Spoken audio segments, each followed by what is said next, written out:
চতুর্দিকে সবাই এই আন্দোলন নিয়ে ক্রেডিট নেওয়া শুরু করছে, তাই কয়েকটা মানে সত্য কথা বলবো। আপনাদের কাছে কেমন লাগে আপনারা কমেন্টসের মাধ্যমে জানাবেন, আর একটা লাইক দিয়ে চ্যানেলটাকে সাবস্ক্রাইব করে দেখতে থাকেন। বিএনপি বলতেছে আমাদের 400-500 লোক মারা গেছে, আমরা 1 লাখ লোক নিয়ে আসছি। আচ্ছা, জাতীয় পার্টি বলে নাই, জামাত এতদিন দেয় নাই, ফুসকে দেয় নাই। এখন জামাতের বিভিন্ন শিবিরের বিভিন্ন নেতা কর্মী দেখা গেছে আওয়ামী লীগের সাথে জড়িত ছিল, ঢাকা ইউনিভার্সিটির হোস্টেলেই তারা ছিল, একজনের পরিচয় দিতেছে।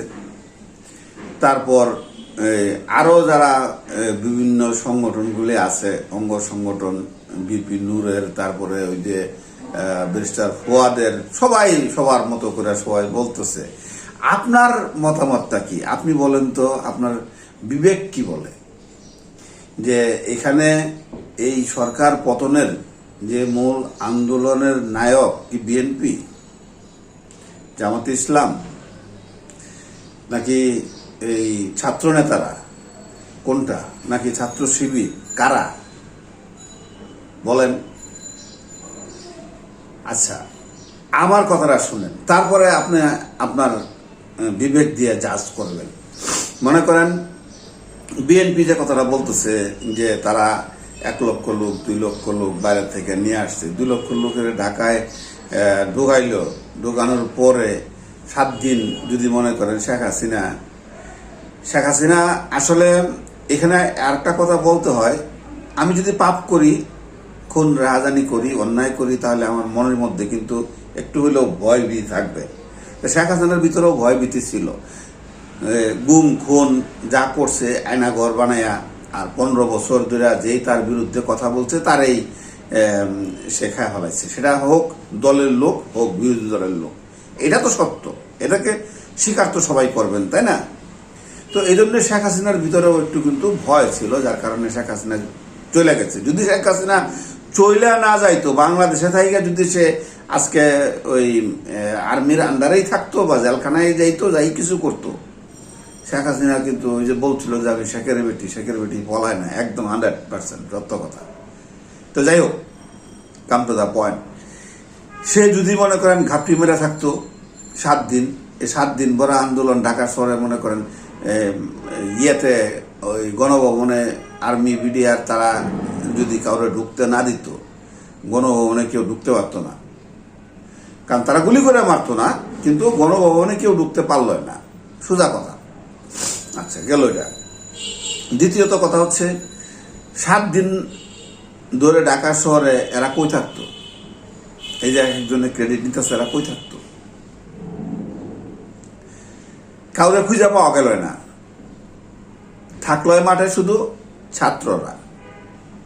আচ্ছা, এখন আসি, তো ছাত্ররা কি শুধু এই মানে পতন ঘটাইতে পারতো?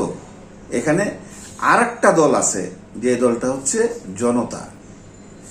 জনতা সবার ইচ্ছা মতো আসছে। যখন এই ছাত্রীরা যখন বলছে আপনারা বসে আছেন কেন, আপনাদের ছেলেমেয়েরা তো মাঠে নামছে, আপনারা কেন বসে আছেন, আপনারা আসেন না কেন, এই যে বিভিন্ন ভাবে ছাত্ররা এই বক্তব্যগুলি দিছে, এই বক্তব্য কিন্তু সবার এইখানে যায় লাগছে, আর সবাই যায় আন্দোলনে যোগ দিছে। এই কিন্তু পতনটা হয়েছে।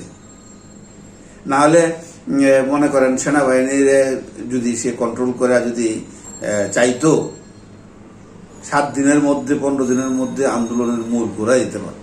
কিন্তু তার তো মনে ভয় আছে, আমিও তো খুন করছি।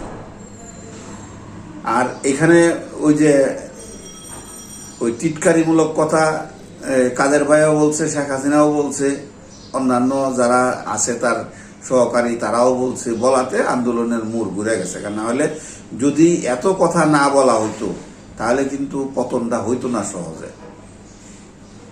তো এখানে জনতার যে সম্পৃক্ততা, এটাকে কোনোভাবেই মানে কেউ করতেছে না, স্বীকার করতেছে না। মূল বিষয়টা হচ্ছে জনতা।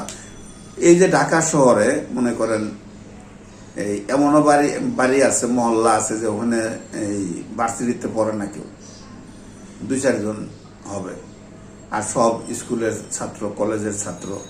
তো এইখানে ভার্সিটির ছাত্র কই? আর ছাত্র আছে মনে করেন একটা মহল্লায় 100 জন, কিন্তু ওখানে 5000 জন আছে হইল ওই ফ্যামিলির লোক, জনতা আছে। তো 100 জন ছাত্রের মধ্যে সাথে যদি আরো 5000 জন অ্যাড হয়, তাহলে বিষয়টা কি দাঁড়াইলো?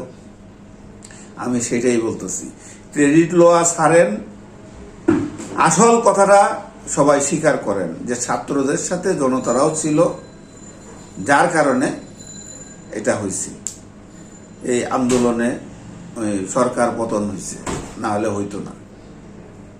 কথাটা বুঝছেন? ভালো থাকবেন, সুস্থ থাকবেন, আসসালাম।